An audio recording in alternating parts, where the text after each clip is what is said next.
Ever feel like you're just guessing what Google thinks of your website? Yeah, you're definitely not alone. Well, today we're going to pull back the curtain on Google Search Console. This is hands down the most important free tool you can use to actually understand and improve how you show up in search. You know that feeling, right? You pour hours, maybe even weeks, into building your site, crafting what you think is perfect content, and then you hit publish and you hear crickets. You start to wonder, is my site just floating out there in the digital void? Is anyone actually finding it on Google? It's such a frustrating feeling, like you're flying completely blind. Okay, so this is where all that guessing finally stops. Let me introduce you to Google Search Console. We'll just call it GSC for short. Think of it as your website's private, direct phone line to Google. Seriously, it's not some crazy, complex analytics platform. It's a pretty straightforward dashboard that shows you exactly what Google sees, what's working, and maybe more importantly, what's broken. So here's what we're going to cover. First, we'll talk about why this is your go-to Google dashboard. Then we'll get into how to actually unlock all your data. We'll look at the wide versus the focused view, decode what all the performance numbers really mean, and then we'll get you some quick SEO wins you can do like right away. So why is this the one tool you absolutely positively cannot ignore? Well, it's simple. This isn't just for the super nerdy SEO experts. It's a fundamental part of managing any modern website. I mean, just think of GSC as your website's mission control. It's going to show you the actual search terms people are typing into Google to find you. It'll send you an alert if Google suddenly can't see one of your pages. You can literally hand Google a map of your site, and it'll even warn you about security issues, or if your site just, well, looks terrible on a phone. In short, it's essential, plain and simple. Okay, so let's move on to unlocking your data. Now, obviously, Google can't just hand over this kind of info to anyone. You've got to prove you're the rightful owner of the website. This step is called verification. And I know it sounds a little technical, but I promise you it's actually pretty straightforward. So, Google gives you a few different ways to prove you own your site. You can upload a file, add a little snippet of code, go through your domain provider, or you can link it up with Google Analytics or Tag Manager. They all work, but for most of us, especially if you're using WordPress, there's one method that is, by far, the absolute easiest. And just how easy are we talking? Well, if you use a popular WordPress plugin like Yoast SEO, it is literally a copy and paste job. That's it. You just grab this little HTML tag from Search Console, you pop over to your WordPress dashboard, find the right spot in the Yoast settings, paste it in, and save. Then you go back to Google and click Verify. No digging through code, no weird FTP stuff. You could honestly be done in less than 2 minutes. All right, you're in. You're verified. Now, once you're inside the dashboard, you have to make your first big choice. And that is, how do you want to view your website's data?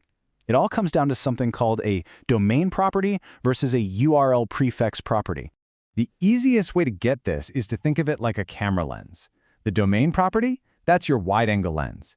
It captures everything, all versions of your site. We're talking HTTP, HTTPS, the WW version, any subdomains. It all gets rolled into one big picture. Then you have the URL prefix. That's your magnifying glass. It zooms in and focuses on only one specific version, giving you a really clean, really precise set of data.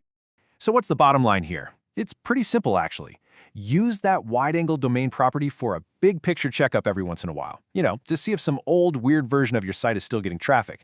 But for your day-to-day work, for accurate SEO reporting, you're going to want to live in that focused, clean URL prefix property. That's where the real action is.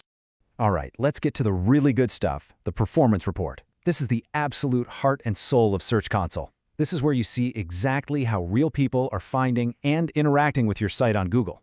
You really only need to know 4 terms here. First, clicks. Super simple, right? Someone clicked on your link. Then there's impressions. That just means your site appeared on a search results page. Someone saw it. Next is position. That's your average rank, and lower is better. Number 1 is the top spot. And finally, queries. This, my friends, is the golden ticket, the exact phrases people typed into Google. So how do you interpret all this data? Let's take a classic scenario.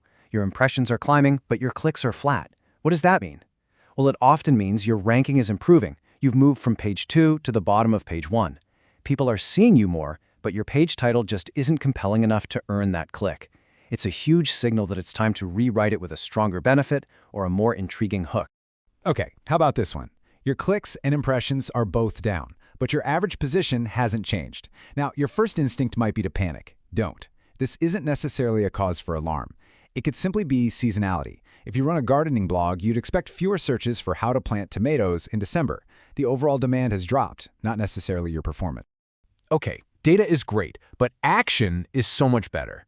Let's use what we've learned to get 2 high-impact wins that you can do as soon as this is over. First up, let's talk about your sitemap. This is literally a map of your website that you hand directly to Google. It makes sure Google knows about all your important pages and can find new content way faster. It's a foundational piece of technical SEO, search engine optimization. And submitting it could not be easier. You just find your sitemap's URL. Most website platforms and SEO plugins generate one for you automatically. Then you go to the sitemap section in GSC, paste the URL in, and hit submit. Boom. Done.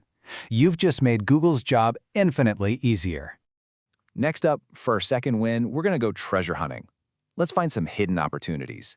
I call these diamonds in the rough. They're keywords you're already ranking for, but they have massive potential for improvement with just a little bit of polish. And here's how you find them. You go back to your performance report and add a filter. Set the filter to position is greater than the number 7. This instantly shows you all the keywords where you're ranking on page 2 or maybe at the very bottom of page 1. These are your lowest hanging fruit. A little bit of content optimization on these pages could be all it takes to jump into the top 5 and see a massive traffic boost. Look, GSC isn't a tool for passive monitoring, it's an engine for growth. By learning how to navigate it, you can stop guessing and start making strategic, data-driven decisions that directly impact your site's visibility and, ultimately, its success. The keys are in your hand now. You're no longer flying blind. Right now, your website's data is sitting there in Search Console, just waiting to show you exactly how to grow. The only question is, what hidden opportunity are you going to uncover first?